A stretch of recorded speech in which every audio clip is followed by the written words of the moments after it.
د دې ملګری پوښتنه ده چې د زنانو د فاره زیارتونو ته تلل دا څه حکم لري؟ آیا دا جایز او که دا ناروا او حرام کار دی؟ جواب دا دی وروره، اول خو زیارت زمون په اصطلاح کې، زمون د وطنونو په اصطلاح کې چې کله زیارت نوم ذکر شي، لکه زیارت ته زمون مراد دی هغه وی هغه ګمبد ولا قبرونه وي چې آبادانې به شوي وي یا د دیوالونو عام را چاپېر شوي وي، همدغه رنګې منجوران پکې ناست وي او خلک دعاګانو ته ورځي او هلته حاجتونه غواړي الی آخره. دویم، په عام عربی کې چې کله زیارت القبور ذکر شي، زیارت نه مراد د هغې نه تلل هغه قبرونو ته وي چې عام مسلمانانو ادیره وي او سړی ځي د دې دپاره چې خپل آخرت را په یاد کړي او دغه مسلمانان چې کوم وفات شوي دي هغې ته دعاګانې وکړي د مغفرت.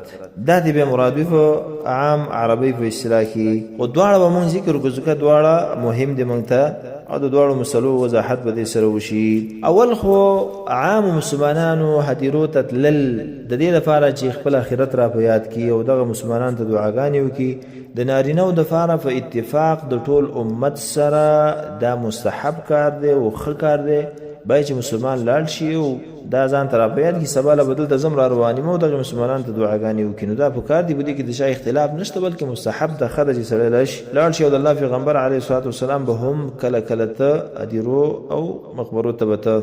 دویم، تلل د زنانو دي دغسې قبرونو ته. ګوره زما دې خبرو کې به ستا سوچ وي، نو زنانو تلل دغسې هدیرو ته چې عام هدیره خپل خپلوانې دي، د پلار قبر، ورور قبر، خور، زوی، خاون وغیره، د دې قبر ته ورځي او په دې نیت باندې چې خپل آخرت را په یاد کړي او هغې ته دعاګانې وکړي. نو په دې کې د اهل علمو اختلاف دی. یو قول پکې دا دی چې دا مکروه عمل دی، ښه عمل نه دی، باید چې زنانه ترې ځان وساتي او دا مذهب د شافعیانو هم دی او د حنبلیانو هم دی او یو قول په احنافو کې هم دی لکه ابن عابدین رحمه الله ذکر کړی دی په خپل حاشیه کې دویم جلد. همدغه رنګ یو قول د مالکیانو هم دی لکه ابن عبدالبر رحمه الله دا په استذکار اول جلد کې دا خبره ذکر کړی، بلکې هغه په اجماع ذکر کړي. دویم قول په دې باب کې هغه د حرمت دی چې دا حرام دی، باید چې زنانه لاړ نشي عام قبرونو ته به هم نځي ولو که د خپلو خپلوانو وي. او دا د حرمت قول په احنافو کې هم یو قول دی لکه مراق الفلاح کې 230 صفحه کې هغه ته اشاره کړې ده.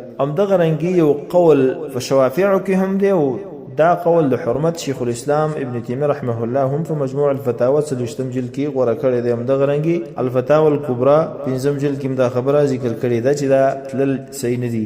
او په معاصر علماو کې ابن باز رحمه الله او ابن عثیمین رحمه الله هم دغه قول راجح کړی دی چې زنانه لاړ نشي او تګ د هغې دپاره صحیح نه دی.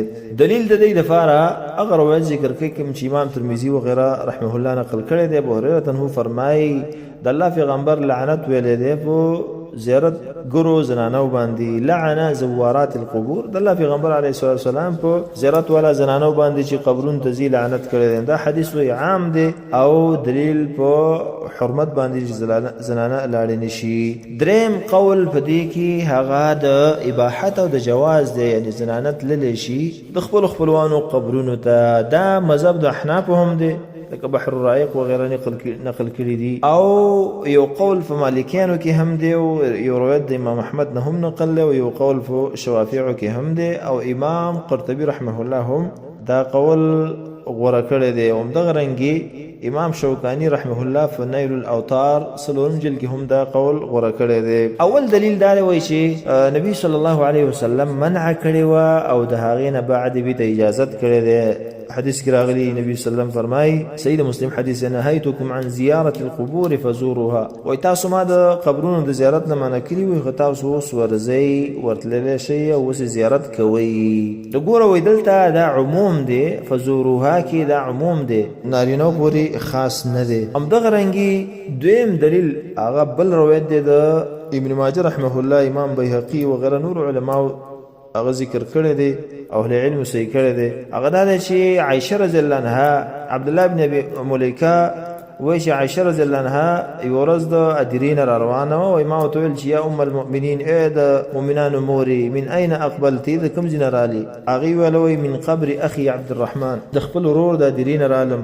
نو دا وایي چې ما ورته ویل الیس کان رسول الله صلی الله علیه وسلم نهى عن زیارة القبور؟ هغه ورته وایي چې نبی صلی الله علیه وسلم ولې د قبرونو زیارت نه منع نه کړې؟ عایشه رضی الله عنها ورته ویله نعم کان نهى ثم امر بزیارتها، او هغه ته اول منع کړې وه او بیا یې وروسته امر په زیارت باندې کړی دی. نو ګوره وایي عایشه رضی الله عنها خپل هلته صراحت کوي، او چې اول منع وه لکه عام حدیث کې چې بیا وروسته امر شوی دی، ټولو ته اجازت شوی دی، نو زه تللی وم.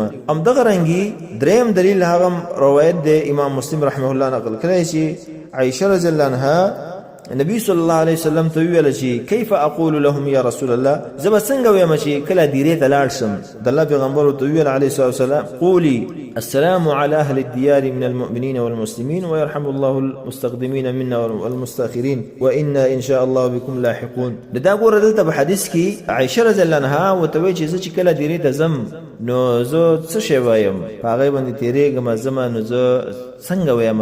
دلته ورته هغې ونه ویل، نبي صلی الله علیه وسلم ورته ونه ویل چې ستاسو لپاره خو تګ ناروا دی. نو دا هم قوي دلیل دی، امام مسلم رحمه الله دا روایت نقل کړی دی. همدغه رنګي بل دلیل دریم څلورم هغه هم یو روایت دی چې امام بخاري او مسلم رحمه الله نقل کړی دی. نبی صلی الله علیه وسلم په یو زنانه باندې تېره شوه او هغه قبر ته ناسته وه او ژړلې. د الله پیغمبر علیه الصلاه والسلام ورته وویل چې اتقي الله واصبري، د الله نه ویرېږه او صبر کوه، ژاړه مه. نو دلته دا حدیث هم استدلال دا دی چې که چېرته ناروا وی نو هغه به ورته ویلي وی چې زیارت ته ولې راغلي، قبر ادیرې ته ولې راغلي؟ دا خو ناروا دی ستاسو لپاره، دې نه منع نه کړله بلکې د دې نه منع کړله چې ته مه ژاړه، دا کار مه کوه.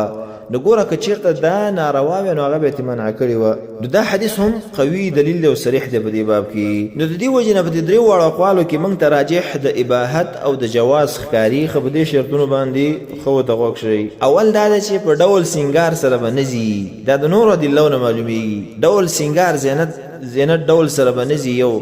دویم دا د خپل خپلوانو قبر ورور پلار وغیره لزی د دې دپاره به ځي چې خپل آخرت را په یاد کړي او هغې ته دعا وکړي بس.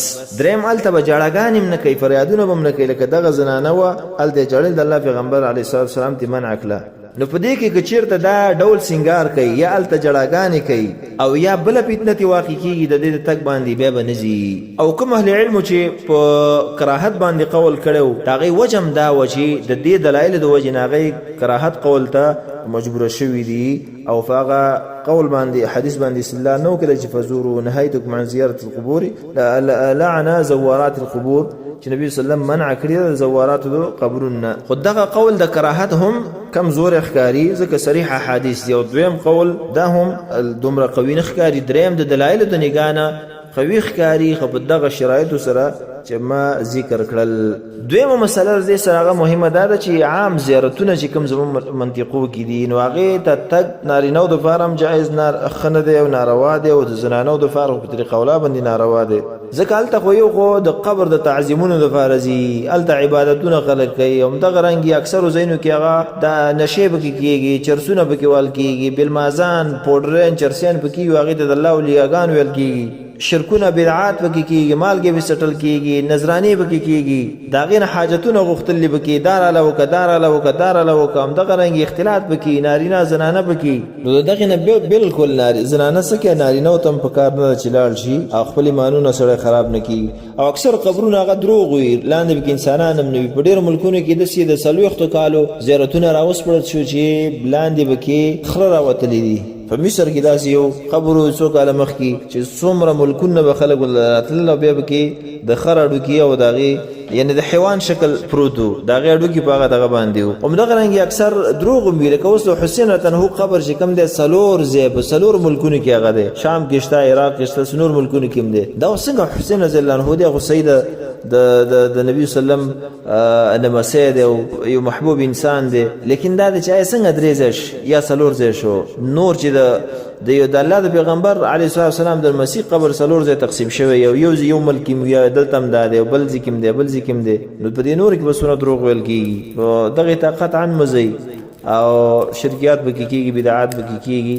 دا غي بځای باندې خپل کورونو کې د زنانو د فاره حدیث کې راغلي دي خزه چې کوم دی هغه کور دی حدیث کې دي چې کله دی بار ته وزي زنانه چې بار ته وزي شیطان ورپسې کیږي واقرب ما تكون من وجه ربها وهي في قعر بيتها دا چې خپل رب ته ډیره نږدې هغه په هغه وخت کې چې خپل کور کې نو ګوره وسو کوم ځای کې چې سره ډیر الله ته نږدې هغه ځای وداغه د فاره ډیر غوړی لکه اوس ګوره په سجده کې انسان خپل رب ته ډیر نږدې نو سجده ډیر د دعاګانو قبولولو ځای دی نو دغه رنګ زنانه په کور کې چې خپل رب ته ډیر نږدې وي نو بیا څه کوي ادیرو ته منډې وي او زیارتونو ته ځي دلته د الله نه وغواړه او د الله نه خپل وغواړه الله پاک به تعالی درکې نو دغه قطعا نزي زنانه خو د په طریقه اولا باندې نزي په ډیرو ګناهونو کې به واقع شي او وا بچول شي او هیڅ خیر بته ونه رسیږي او بعید نه ده چې په دغه حدیث وعید کې مراشي شي لعنا زوارات القبور الله جل جلاله د الله پیغمبر صلی الله علیه وسلم په قبرونو زیارت ګرو باندې زنانو باندې لعنت هم ویلې ده نو دغه